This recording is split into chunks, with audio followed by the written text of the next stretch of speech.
And here's the thing. Abigail was in charge in Nabal's house. I don't care. You got to look at the situation. I'm in charge here. When I go there, I'm not in charge. I was in charge of my house. When I come here, I'm not in charge.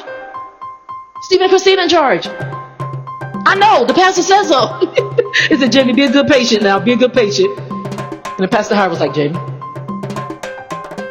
be very motivated to do what they tell you to do, because you have to be very motivated to be on your back rested. Because if things are not going well, you're going to end up, you would not be so, if I was you, I would not be so motivated not to do what they tell you to do, because you're going to end up having to have surgery again. Be very motivated. I was like, Pastor Howard, did you see me in church last Sunday? I saw it on TV.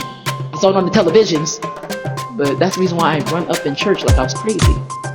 This big dress and thing around my head. I don't have a cast on. I have a dressing on. A splint. I was coming up in there because of the blood, though. Y'all been rescued and saved. I was gonna run up in there. Thank God it took me under and brought me back over again. The blessing for me is not in that I made the surgery, because that's no big deal. The blessing is having somebody give you chemicals that take you under and trust in God with their hands to bring you back over. Blessing is that I'm not in heaven right now. I'm talking to Craig about this. The blessing is not I'm not in heaven talking to Miss Tina Bellamy about this. But the blessing is that I'm not in heaven talking to Michael Jackson about this. The blessing is that I'm still rich and adding no sorrow to my life in this thing. And so if this happened and I'm still over, I'll come in after somebody took me under. Right? I ain't thinking about Abigail's moving from side to side. Remember, from one place to the next place, going from somebody's house to somebody's palace, right? Because when you would stay and go, and God brings you under and they brings you over, the sideways motion will automatically happen. If you're supposed to go to a king's house, that will automatically happen. Who says that Abigail was supposed to be David's queen? Look at the word. I said, why do they keep calling her Abigail Carmelite? She's like Carmel. I like Carmel too. I was Carmels. My mom used to get those Carmels, those box Carmels. They look like boxes, little boxes.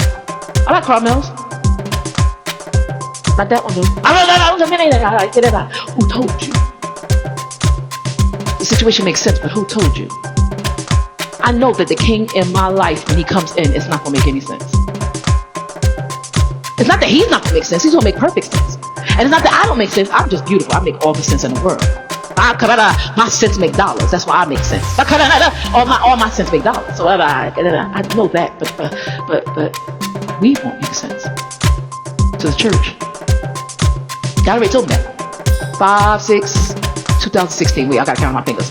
17, 18, 19, 20, 21, 22. 6 years ago. Yeah, 6.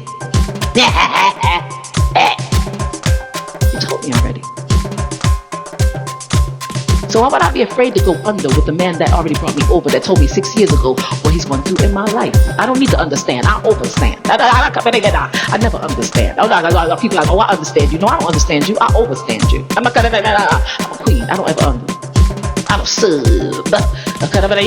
I live in submission to my king. I live in that, but I don't sub. I don't come beneath in anything. Every time I try to go under, what happens is the God that is over pulls me over everything. I cannot go under evenly. So I'm switching from one spot to the next. When God has told me I'm a queen, it's just not in the cards for me. Right? I don't go from my palace to yours and call it beneficial. I have an assignment.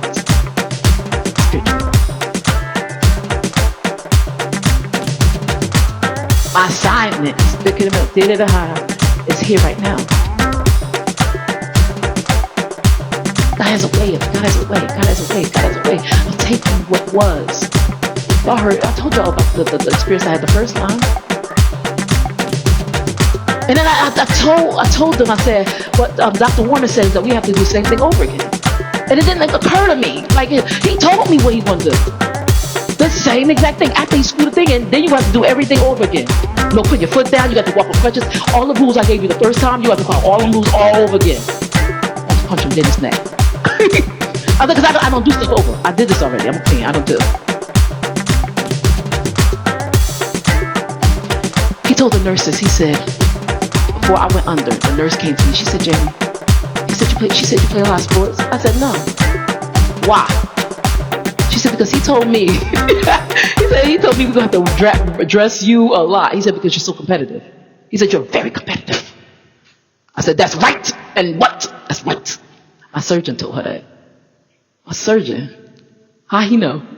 Because I'm Jamie. I'm a queen. My light, let your light so shine before men. It don't matter what the men or women look like. They're going to see my good works and glorify my Father which is in heaven. I'm a queen. So whatever part of me, even the bad looks good. Me being competitive, that's one of my worst.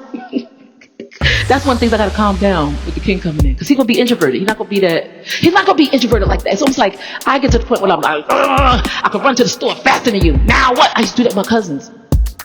Guess what? I bought this box of lemon heads better than you. I would make a game out of everything. I call it making a game out of everything. Dr. Warner called it being competitive. She competitive characters laugh because it's like I'm Jamie. If nobody said that's worth me competing with, which is the truth, I compete with myself. And that's how wrong I run my life. I compete with Jamie. You stay in your spot where you at, Abigail's, and if you want to move higher and you want to be a queen, to be a queen where you at. Anybody tell you to leave that barn? That's your barn. Nabal's died.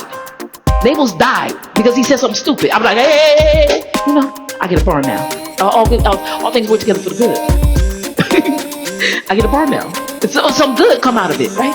Why would you get up and leave your good to go live in a castle? To be a conquest. She was the good of that land. And she was productive and she ran it and she did a thing. I told you, she ran it. Even David's sister, I think, was admiring her. She did a thing. She got up and left her land. This is now Abigail's land. Abigail land. It's Abigail way. Right? Have it your way? No. We have it Abigail's way because she's running out. David died. Right? Abigail way. She got up and left Abigail way to go live in the palace with a man that has 7 other wives.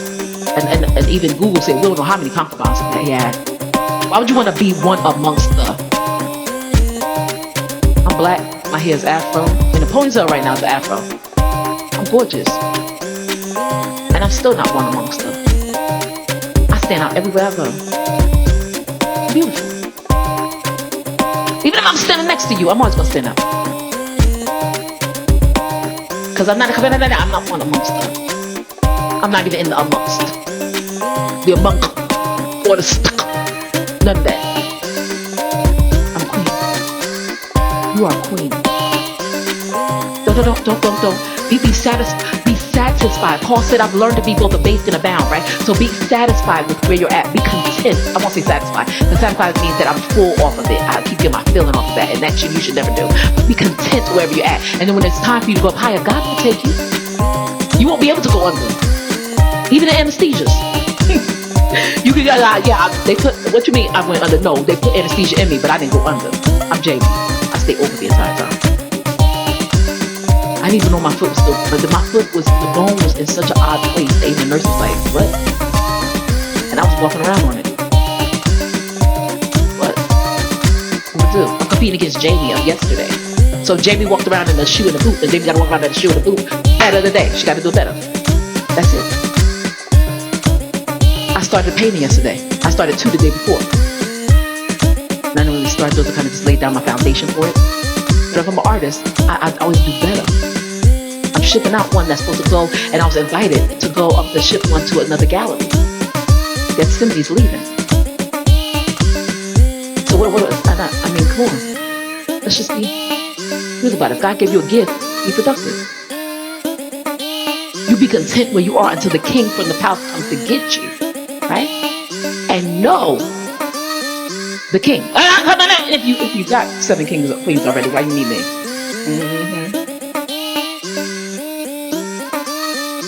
Yeah, okay.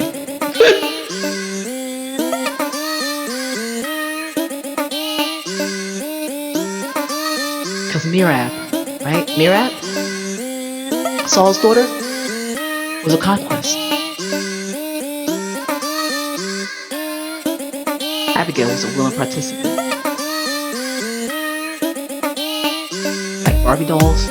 Remember those Barbie doll boxes that had the clear plastic front so you can see exactly what you're getting? And you can say, okay, I don't know if I like this Barbie, right? Because she got this nurse outfit on and it look kind of plastic. What I really want to do is something like businesswoman. So you can see through the clear plastic if you like what you're looking at. If I like what I'm looking at, I know when I open up the box, there's going to be these twist ties that keep her attached to the cardboard, right? But once I unloose the twist ties, I'm going to free her from the cardboard, and then now she's my Barbie. But I know before I open the box what I'm getting.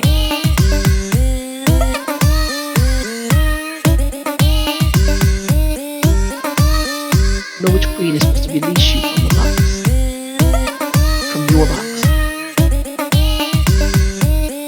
What if Nabal really was her king, and when he died, he released her from that box? He died, he released her from being Abigail, the queen of Nabal land, and she became Abigail, queen. She messed it up. You mess it up when you don't realize your situation is not a situation for you to be sitting in. You call it a detrimental type thing, but it's not detrimental, right? God did not put you in detrimental. What he did was he gave you what you could handle.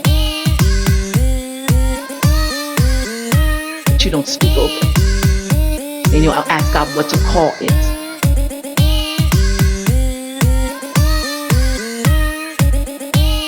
That's when you die in your situation. Because anybody scrounging and fighting to get out of their situation only makes it harder for them to find standing. The flooring of your situation becomes quicksand when you cannot stand in it, cannot stand on it. So you're fighting to get out of it, but you never make it out of it because of the fact that you see it as something that it should not be called. Right? Abigail could have been queen, while David could have been king over on the other side of town. If I stay here and he buys my lands from me and we plant and we make and we become productive in it? What if we use the talents that God gave us to benefit us, right? If he put us together and in ministry and he put us together, what if we use the talents that God gave us too?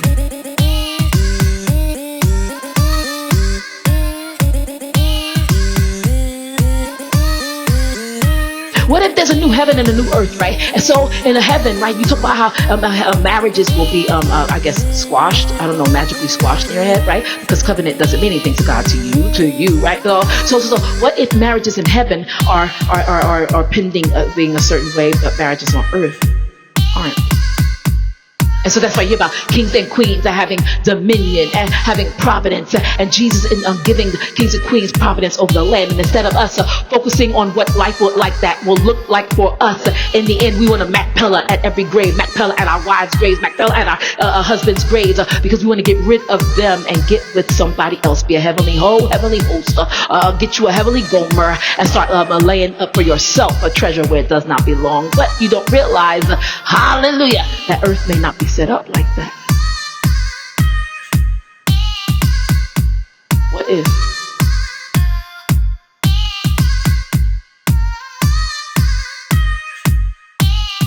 What if you were supposed to stay right there and wait for me?